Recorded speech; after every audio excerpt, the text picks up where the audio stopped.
Tom from Red's Radio Controlled Models. Thank you for joining me for today, which is this lovely build review of the Freewing 70mm Hawk. And this model flies on a 6S, 3300 all the way up to 5000. It's a great looking model. It's a pretty scale outline with some semi-scale features. Now it's got the wide legs, but you can get upgradable legs as well if you're flying off grass. Personally, they both fly well. I'll be doing a build review of how to put the upgradable wheels on and a flying review of it both with the wheels and the upgradable suspension legs. As you can see, it's a lovely outline. As I mentioned, the 70mm fan, 12 blades, so a lovely scale sound and great performance for a model of this size. Features the same fan that's in the high-speed Freewing F16. So anybody that's flown that will know it flies absolutely great. This model has been compared to a Mini Avanti. So what we'll do is we'll get on with the build video and I'll show you all the features. So the first thing that we need to do with the Hawk is to put the elevator on. Now to get the elevator on, the first thing you're going to need to do is to get the big metal wire that comes with your kit, which does have a little hook part on the end there, and push it all the way down the fuselage right at the top until it exits out of the back. Now it will take a little bit of fiddling to get through, but once you've got it through you'll be able to see the little hook bit at the end.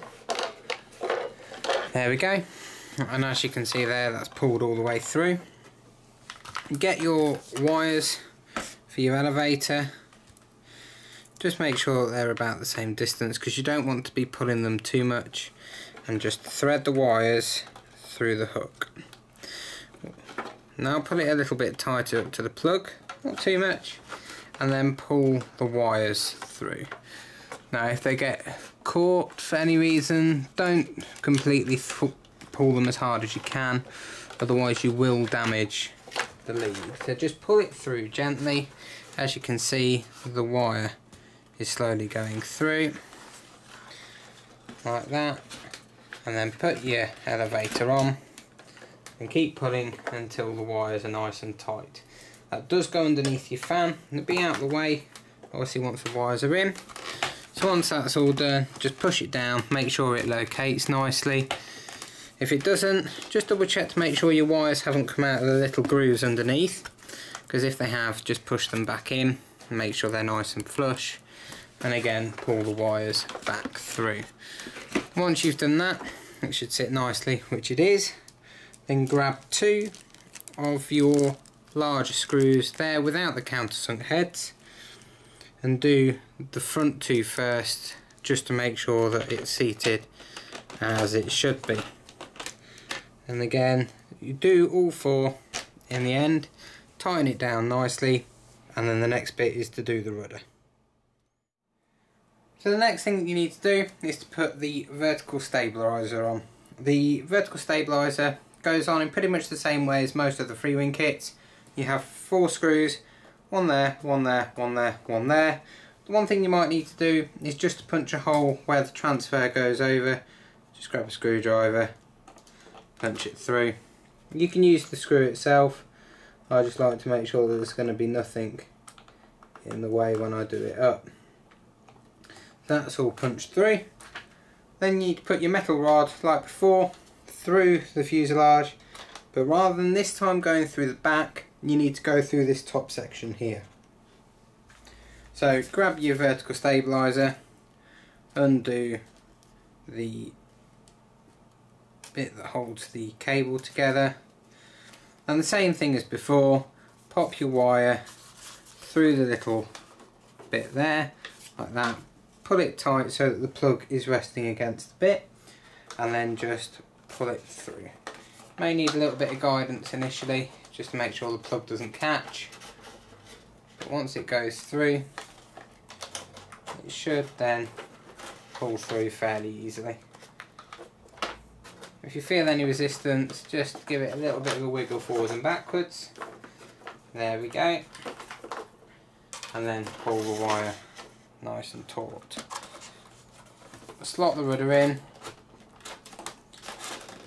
and then just do, as I said before, there we go, 4 screws there, there, there and there, If I twist it over, you can see the holes just there, and then the other one is just there. So once you've done that, the next bit is to put the wing on. This is the last bit to assembling the model, other than the gluing of the small bits and putting other control surface horns on. So all you've got on your wing is you've got this bundle of wiring just here. What you need to do is feed that through the fuselage for now. We'll deal with the wire later. Then flip the wing over and then slide your wing in place. Just give it a good push just to make sure it's nicely settled, which that is. And then, as per all the other kits, you've got 4 screws, 2 at the back and then 2 at the front. So pop your 4 screws in and then that's put on. So the next bit to do is to attach all of the cabling to the blue box. What you'll have noticed is I've taken the battery tray out. And what that means is that you can put all the cables in and then put the cables back in the groove and then put the battery on top. That means all your cabling's out of the way, it gives it a really neat installation, and you've not got to worry about every time you put your battery in, are you knocking it or are you not. In the instruction manual you do have a little diagram of exactly where everything goes. It also says on the box, every single label is labelled, so you've got ailerons, flaps, gear and everything else. So what you need to do is you need to pay careful attention. The signal wires are to the inside of the board.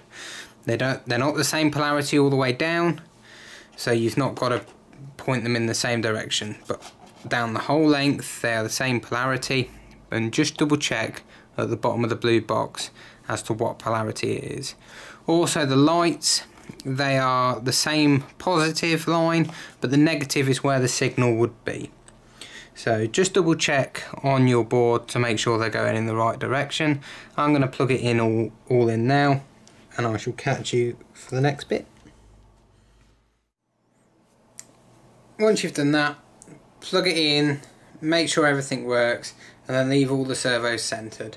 Once you've got all the servos centered, unplug it and then you can do the control horns. I found that the control horn settings on here, usually in Freewing kits, are about right. So just follow these. I've shown you how to put them on in previous videos. All it is it's a ball link on the elevators that you twist on, clip over, and then the ailerons, the flaps and the rudder have just not a normal like quick link. So just follow the sizes, they're all correct, and then put all your control surfaces on. So the next thing to do is to put all the scale details on. You've got all of these little bits of plastic, and you've got a small bit, and you've got 2 little ventral fins. All you need to do is get a little bit of contact adhesive, and you'll find that there's some little slots in the top of the fuselage there. The one that goes in the top is the wider, more angled one. So that one there, just put a little bit of glue on. Use the Freewing glue, you can use foam tack, a hoop, you know, bits like that. So anything that if you do knock it isn't going to destroy the foam. Just push it in. If it's contact adhesive, obviously pull it back out, let it go off before you drop it back in. Let it hit the floor, and then there you go, that's that bit in. Then you've got a bit that's on the nose. I've already done this bit, so as you can see just here, you can see on there that you've got this little tiny bit in there, and just slot that in, and that's that ready to go. So the next bit that needs doing is to put all the ventral fins on. I've already done that one. When you stick them in, a little bit of contact adhesive onto the bottom edge, just so it glues into the foam nicely. I'm just going to put a little bit on just to keep it tacked in. There we go. And then just push it in, but you've got a less of an angle at the back. And so when you push it in, just make sure that that is towards the back edge. There we go. Wipe the excess glue off. There we go, so that's that bit done. So the next thing that you'll notice is on the underneath of the aircraft you've got these little lugs. And what this is for is this is for your smoke pod. The smoke pod has got 4 locating pins in there. And all you need to do is to just place it on. And you'll know if you've got it the right way because you should pull it backwards, like that. And that's that on. That just means that it's really easy. If you fancy not flying it with that, you can take it off. Or if you want to keep it on, you can leave it on. Then on the underneath of the nose you've got your thinner bit of plastic, which is obviously a little bit less angled, in a similar sort of shape as the one that went on the top. Again, a little bit of contact adhesive and just slide it in. And then the last thing that you need to put in is your Pitot tube at the front. I don't see any reason to glue this in. It's quite a stiff fit. I don't think it will come out in flight. If you fancy a little bit more security you can, but for me, because I transport in the back of a car, I don't have a massive car, I'll probably take it on and off as I'm transporting it. But that fits nice and securely, it won't come off in flight and just finishes the scale look of the model. That's it for the build video. As you can see, it looks absolutely stunning. You've got all your lights, you've got your nose light, and you've got your wingtip lights as well, both red and green. They are solid, so if you are doing a little bit of dusk flying, you've not got to worry about them blinking on and off. For a model of this size, the scale features, you've got your panel lining, you've got slightly inlet flaps, full function, retracts, flaps, and then all the controls. For a model that weighs this little, it's great. I'm going to be flying it on a 5000. That brings the battery pretty much all the way to the back. But I am flying at the stock centre of gravity and with stock control throws. I tend to find that gives the best sort of response. I'm using about 30% expo, so it does soften it out a little bit. The battery weight that I'm using is about 730 grams, so anything over 750 you're really going to be struggling with to get in it. A lot of people are flying them on 4000s. If you're going to use something really high C, 4000s or even 3300s. This model draws about 78 amp at full chat. So you're going to be needing, if you're using 4000s, a minimum of 30C, and if you're using 3300 you're going to be needing 40C or higher. But as you can see, it is a stunning model. They've even got the cockpit detail in. That is the right colour, which on some of the others isn't. The wing profile is the right shape, and it's nice and light, so the wing loading isn't too high. It's 97.5 grams per dm squared, which compared to a lot of the other Freewing stuff is quite light. So you will find that it flies really well, especially with the wing fences that you've got on each wingtip. So what I'll do is I'll meet you at the flying field. First flight will be with just the wire legs, just to show you how it copes with grass with the wire legs, and then I'll do a video with the upgraded suspension legs, which of course I shall do a build video on. Thank you for joining in. Please subscribe and we'll catch up with all the new videos. We've got the A4 coming, the A10, we've got the Fiat G91 from Freewing coming.